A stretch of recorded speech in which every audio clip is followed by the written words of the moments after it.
Vamos à meditação na palavra do Senhor. Olha só que coincidência, hein? Nós vamos ler Lucas 24, 32, começando em Lucas 24, 29. Glória ao nome do Senhor. Lucas 24, 29. Glória ao nome do Senhor. Até o 35. Glórias a Deus. 24 de São Lucas,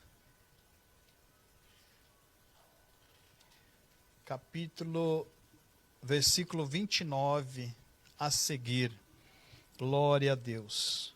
Diz a palavra do Senhor dessa forma. Glória ao nome de Jesus. Grande é o Senhor para todo sempre. E eles o constrangeram, dizendo: fica conosco, porque já é tarde, já declinou o dia, e entrou para ficar com eles. Glória ao nome de Jesus. Aleluia, Jeová.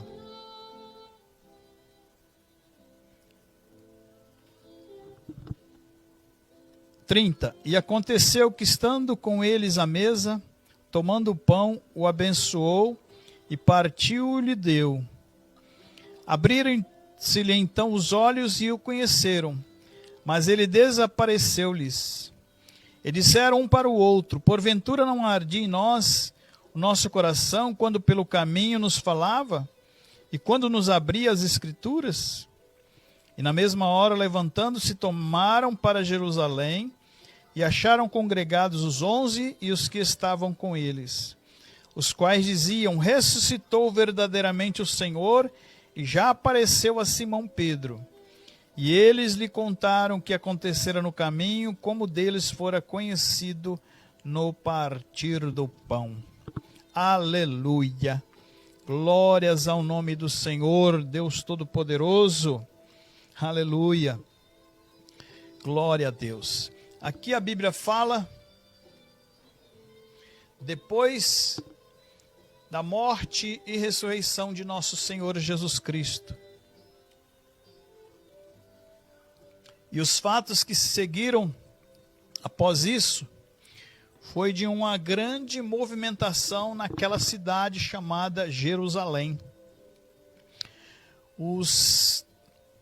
Pode-se dizer que a última semana anterior à ressurreição do Senhor, que para os judeus era o dia da Páscoa. Aquela Páscoa judaica era quando eles haviam saído da terra do Egito, rumo à terra prometida. Um dia antes, numa noite, o Senhor disse: mata um cordeiro. As famílias grandes matam um, as famílias pequenas também mata e divide entre os próprios, e come ervas amargas. O cordeiro simbolizava que eles estavam sendo retirados da terra do Egito e levados para a terra prometida, através de Moisés, o libertador. Então a Páscoa judaica significa a libertação da escravidão do Egito. E naquele mesmo dia em que eles estavam ali, na Páscoa judaica, Jesus ressuscita. Mas antes dele subir aos céus, a Bíblia diz que ele passou 40 dias entre o povo, se mostrando a eles que ele havia ressuscitado. A primeira pessoa que viu ele ressuscitado foi Maria. Aquela mesma Maria que Jesus havia evitado com que fosse apedrejada, com que os homens daquele tempo lançassem pedras sobre ela, porque a pergunta que ele faz é justamente aquela que nós fazemos a você: quem de vós não tem pecados? Acuse, atire a primeira pedra. Então aqueles homens viram que não havia condição, porque eles também eram errados, eles cometiam erros, falhas, eles pecavam diante de Deus. Então eles não tinham condição de julgar a vida de ninguém, e muito menos de condenar a vida de alguém. Então eles se retiram.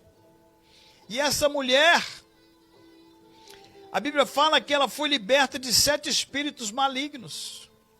7 espíritos demoníacos que faziam com que ela levasse aquela vida de prostituta. Uma mulher que se envolvia com homens de todo tipo, e esse era o ganha-pão dela. Mas ela não fazia aquilo porque ela queria ou porque ela gostava. Ela era induzida a erro pelos 7 espíritos malignos. Quando alguém se liberta de um espírito, já é muito bom. Imagina quando são 7.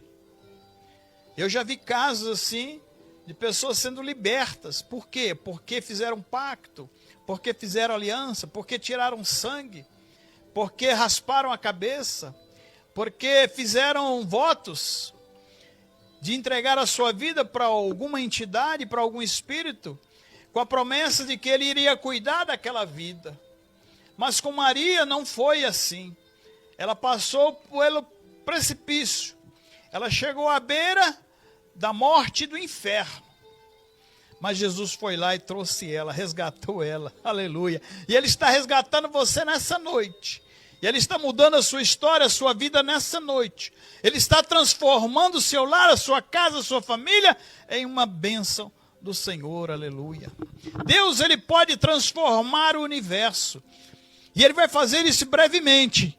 Daqui a uns tempos, você vai ver a transformação que a Terra vai passar e que o universo vai chegar a um ponto, primeiro de um cataclisma, e depois de uma revolução, e depois de um novo céu e uma nova terra. Aleluia! Então, Jesus precisava se mostrar às pessoas para provar que Ele havia ressuscitado. Ele havia dito isso antes.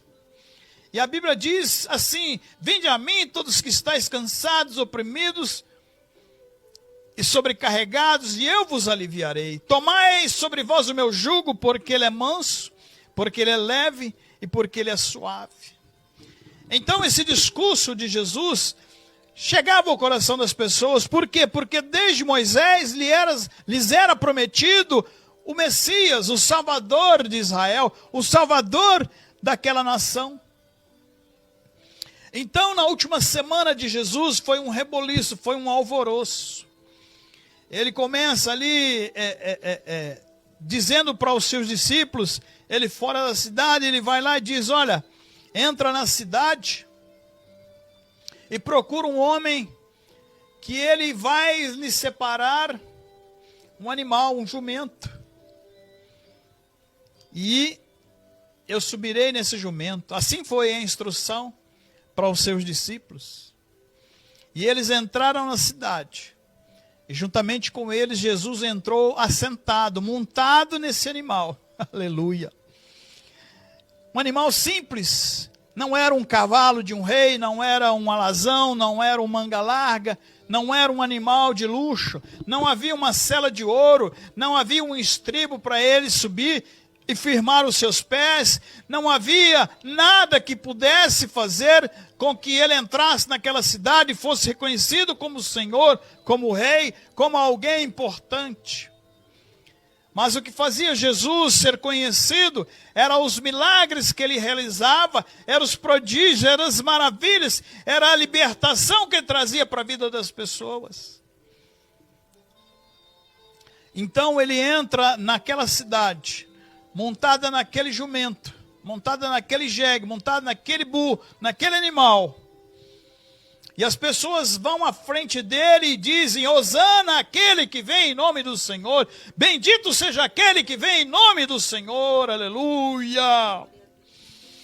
Com palmas e cânticos eles cantavam ao Senhor. Aleluia. Com tudo que eles tinham, eles adoravam aquele homem. Sabia que ele era diferente de todos os que haviam se apresentado. Não havia ninguém igual a Jesus, porque a sua fama corria o mundo, corria aquela região, corria aquela cidade.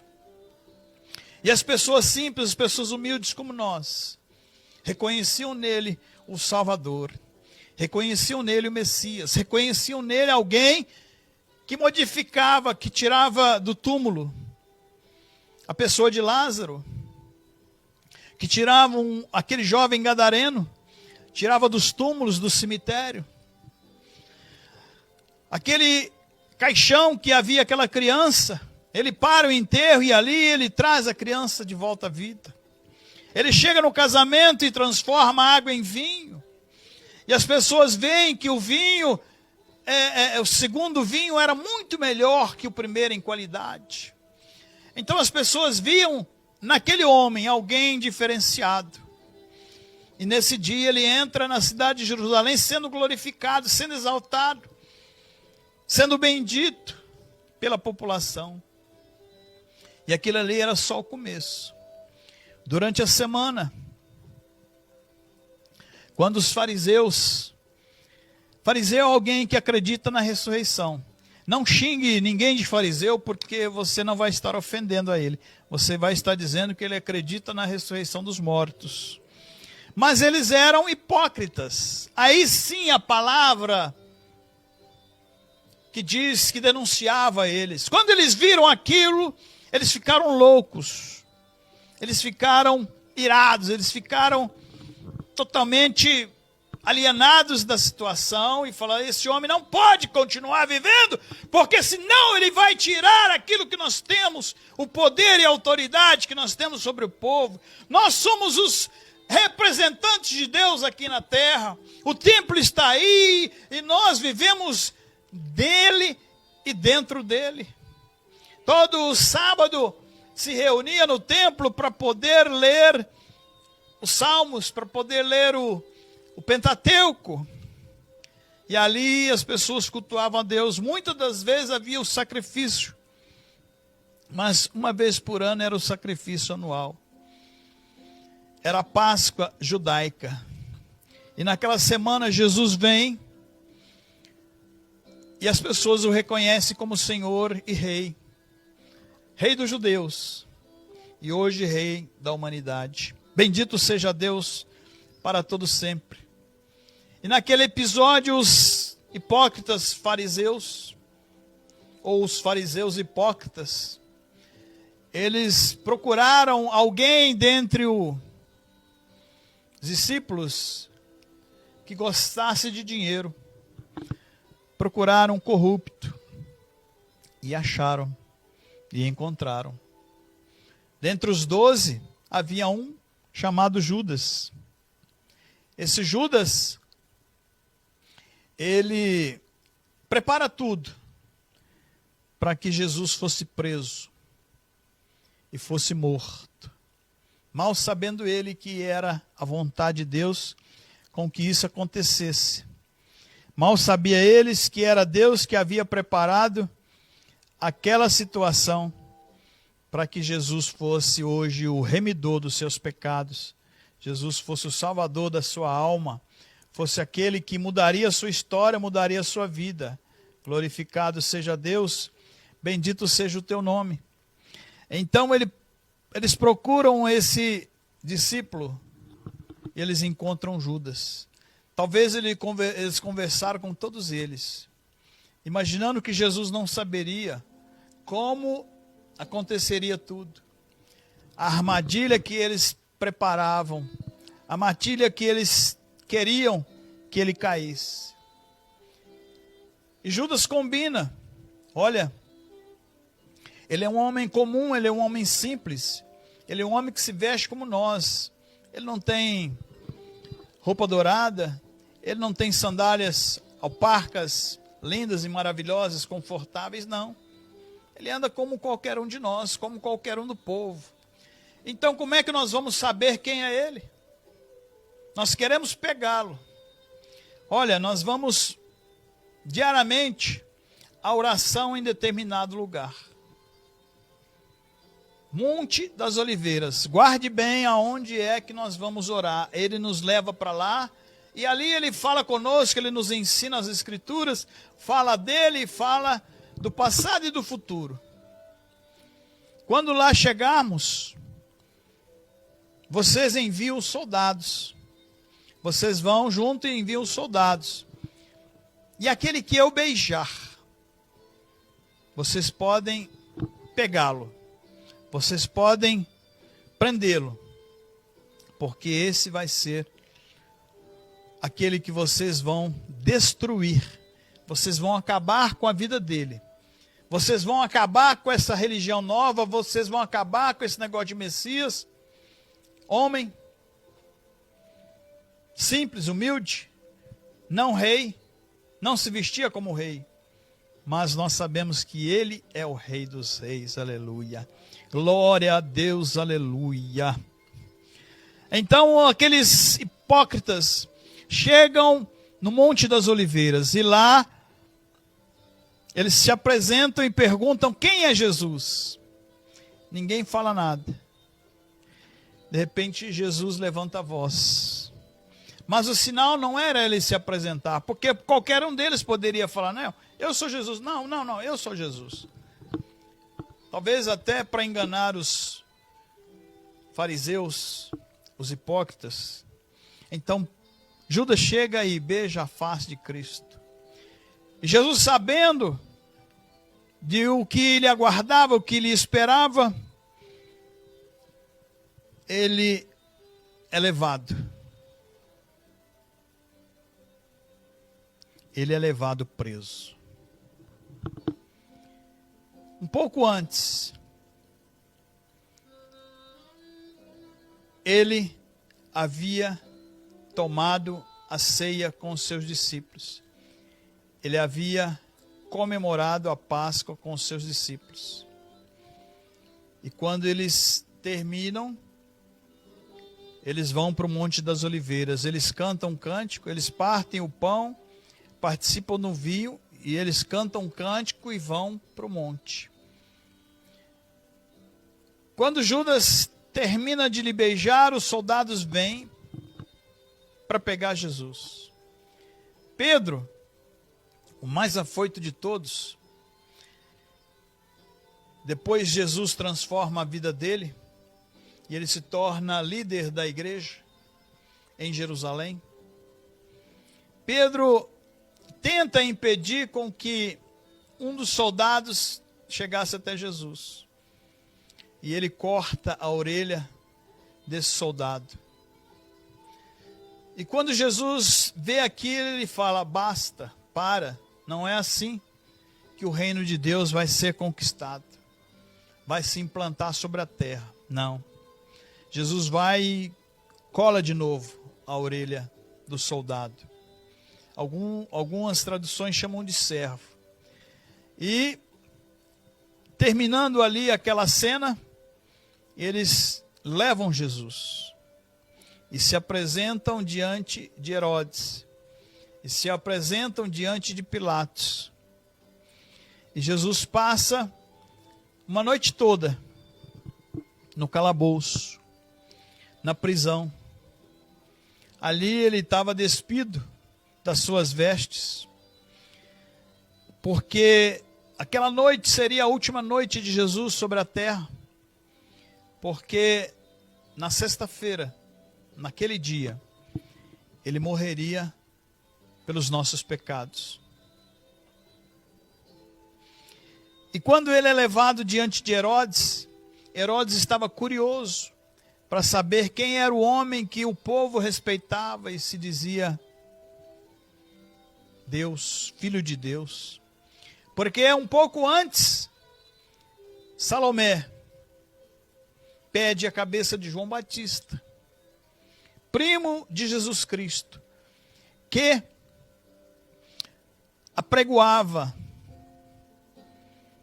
que ele seria o precursor do Salvador do mundo. Depois dele haveria aquele que iria mudar a história e a situação da humanidade. E por ele falar que Herodes não podia ter um caso com a mulher, com a mãe de Salomé, ela dança diante dele e ele fica vislumbrado tanto que ele quer dar um prêmio a essa moça. E elas confabulam, né? Elas trocam ideia entre si qual seria o presente, porque Herodes daria o que elas pedissem. E a mulher diz: eu quero a cabeça de João Batista num prato. Herodes sabia que João Batista era profeta, mas ele havia perdido o temor de Deus porque ele havia se vendido aos romanos por um cargo político, por uma posição financeira. Então ele não respeita o profeta. E realmente João Batista é morto. Mas João Batista falava de Jesus. E naquele dia Herodes se apresenta diante de Jesus e conhece ele pessoalmente.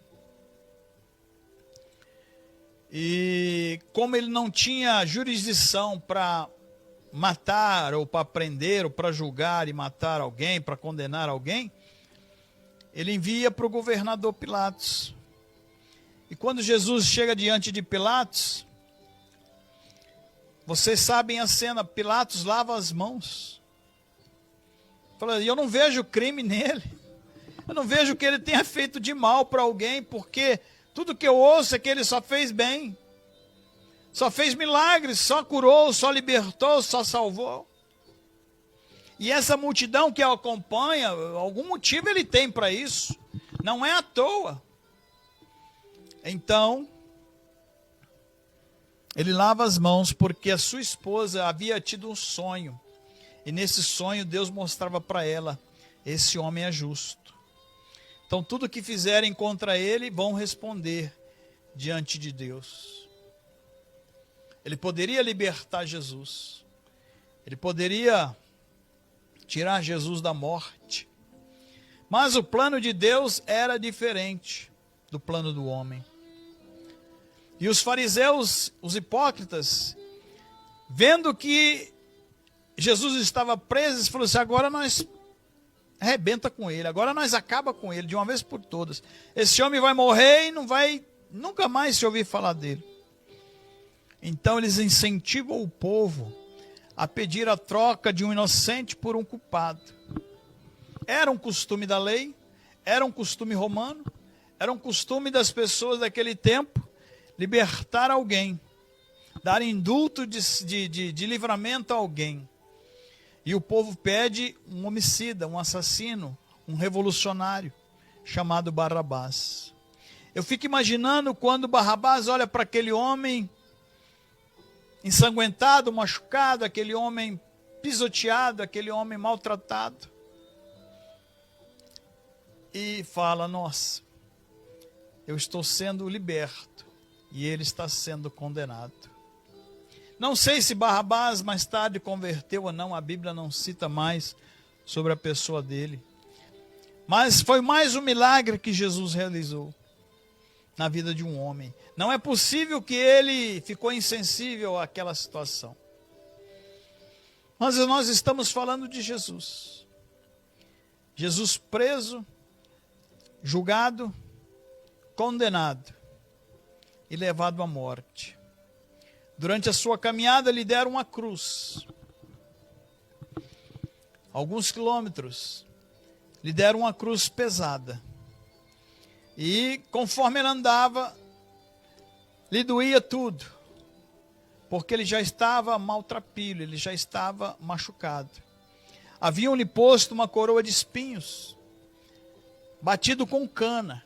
Seria hoje um martelo, uma marreta, para que entrasse na cabeça de Jesus. Lhe chicotearam com aquele chicote que havia pontas de ferro e pontas de osso, que aonde se batia aquele chicote se arrancava pedaço de carne, se arrancava pedaço de pele. Então Jesus estava moído, Jesus estava ensanguentado, Jesus estava arrasado fisicamente. E o seu espírito se manteve firme, porque ele sabia do propósito de Deus. E quando ele é levado à cruz, lá em cima, entre dois ladrões, um reconheceu ele como homem de Deus, como Senhor, que havia sido enviado por Deus, e que sabia pela fama de que ele era inocente. Mas o diabo, ele tentou se intrometer no caminho de Jesus desde o deserto. E mesmo ali na cruz, o ladrão da esquerda disse: tu és o Filho de Deus, desce dessa cruz, salva-te a ti e a nós. Ele desafiou o poder de Jesus Cristo no momento mais errado da vida dele. Porque ali Jesus estava consumando a nossa salvação, a nossa libertação. Jesus estava mudando a sua história, mudando a minha história, mudando a vida da humanidade. O mundo hoje é antes de Cristo e depois de Cristo. Não adianta. Os calendários hoje pode ser qualquer um do Ocidente, vai estar ali. A história vem antes de Cristo e depois de Cristo. Porque ele marcou na história o seu nome. Ele cravou naquela cruz os nossos pecados. Ele transformou o momento da nossa morte em vida, em ressurreição. E ali na sexta-feira ele dá o brado de suspiro da morte. E ele diz: olha, está consumado. O que eu vim fazer por você está completo. Antes disso, ele sentiu o peso do seu pecado. Ele disse: Deus, meu Deus, por que me desamparaste? Alguns teólogos dizem que nesse momento Deus virou o rosto. Deus virou as costas para não ver o seu filho na agonia do sofrimento. Você imagine o quanto você, diante de Deus, tem valor. Mas o seu pecado, ele te coloca contra Deus. Aquilo que você faz hoje, que não está baseado na palavra do Senhor, te condena.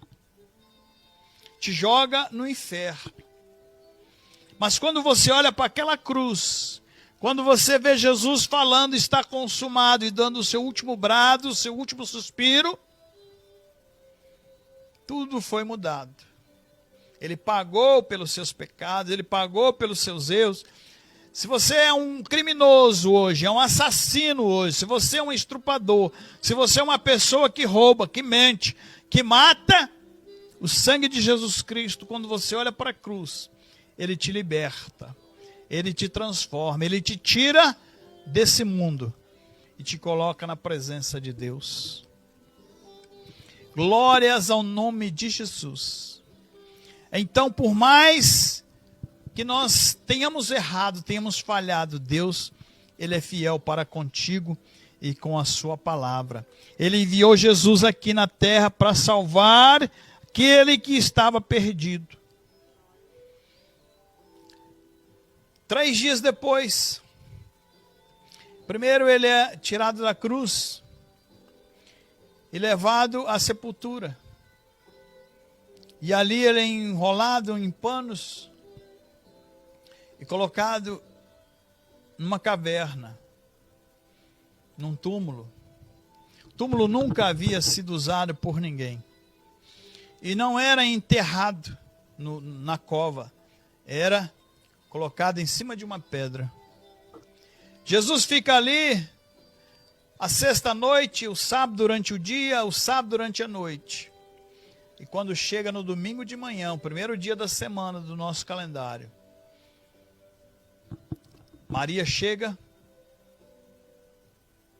e pergunta para 2 homens que estavam ali, imaginando que eles fossem os soldados, os vigias: onde puseram o meu Senhor? Eles respondem para ela: não está aqui. Ele ressuscitou, aleluia. Glorificado seja Deus. A história foi mudada. Adão nos lançou no inferno, Jesus nos resgatou para o céu, aleluia. Então, de repente ela olha para o lado e vê alguém, vê uma pessoa, e ela fala assim: é o meu Senhor. E ela corre para tentar abraçá-lo, mas Jesus disse: não, mulher, eu ainda não estou preparado. Jesus havia ressuscitado, estava num corpo ressuscitado, mas precisava ele ser um corpo glorificado. Ainda não estava completa a obra. Ele ressuscitou e ela o viu.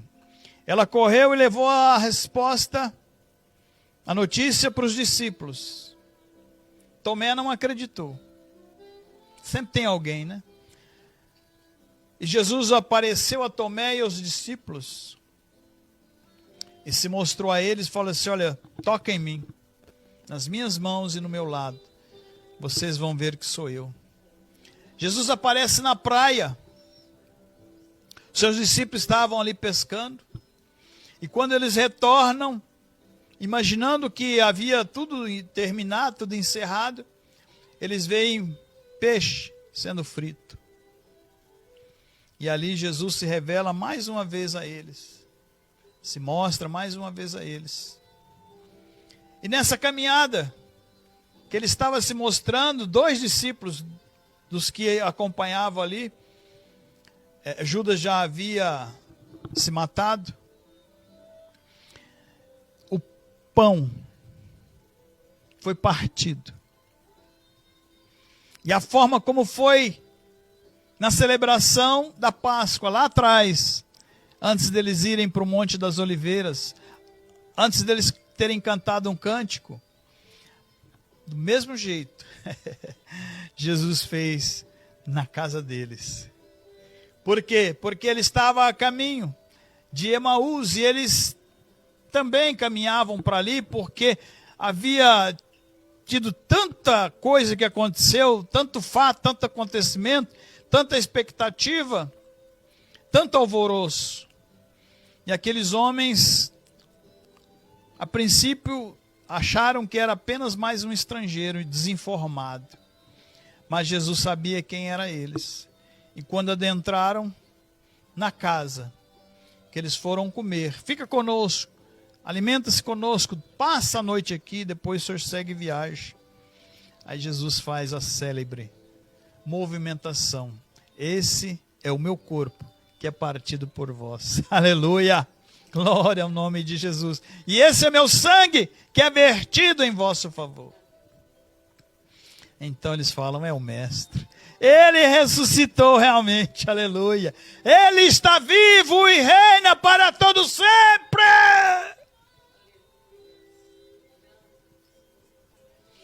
Bendito seja o Senhor, aleluia. Bendito seja Deus. Mais uma prova, e ele desaparece da presença deles. E o primeiro passo que eles fazem é transmitir a notícia novamente para os outros discípulos. E eles falam: nós também vimos. Simão viu. Tomé viu. Maria viu. João viu. Marcos viu. Todos nós vimos. E a nossa alegria, a nossa esperança, ela foi novamente restaurada. Ele disse e ele cumpriu. Bendito seja Deus. Glorificado seja o teu nome, Senhor. Bendito seja Deus. A Bíblia diz que durante 40 dias Jesus Cristo apareceu a 500 crentes naquela região. E todos eles testemunharam que Jesus havia ressuscitado. E para os 500 crentes, não foi para meia dúzia, foi para os 500 crentes, ele fala assim: fica em Jerusalém, até que do alto vocês sejam revestidos de poder. Naquele dia, naquele cenáculo, naquele local, havia 120 dos 500. Jesus fala isso. E os anjos o levam para o céu. Ele teve uma escolta da mais poderosa que pode haver no universo. Ele é levado aos céus. E lá atrás, lá no Antigo Testamento, há uma frase, há uma passagem que diz: quem vem entrando nos portais, entrando nos céus dos céus. Aleluia. Era Jesus cumprindo aquela palavra. Ele entrou nos céus num corpo glorificado, de carne e osso, mas glorificado. E hoje Ele pode atender a sua súplica, a sua oração, o seu clamor. Ele pode responder ao seu louvor e à sua adoração, porque Ele te representa diante de Deus Pai Todo-Poderoso. Quando você está chorando, Ele olha para o Pai e fala assim: eu sei por que aquele moço, aquela moça, aquele homem, aquela mulher está chorando. Eu sei a agonia que ele está passando nesse momento de aflição. Porque eu estive lá e senti na pele o que os homens passam. Eu não apenas ouvi falar, não experimentei, mas eu experimentei. Aleluia, real, ao vivo. O que a pessoa está pedindo ao Senhor. Então atende a oração dela e o socorro vem imediato. O anjo do Senhor é enviado e a sua oração é respondida e o seu milagre é alcançado. Bendito seja Deus para todo sempre. Hoje é dia de alegria, hoje é dia de louvor, hoje é dia de exaltação. Glória ao nome de Jesus. A obra foi feita na cruz do Calvário e nós podemos fazer parte dessa nova aliança no sangue de Jesus Cristo. Aleluia.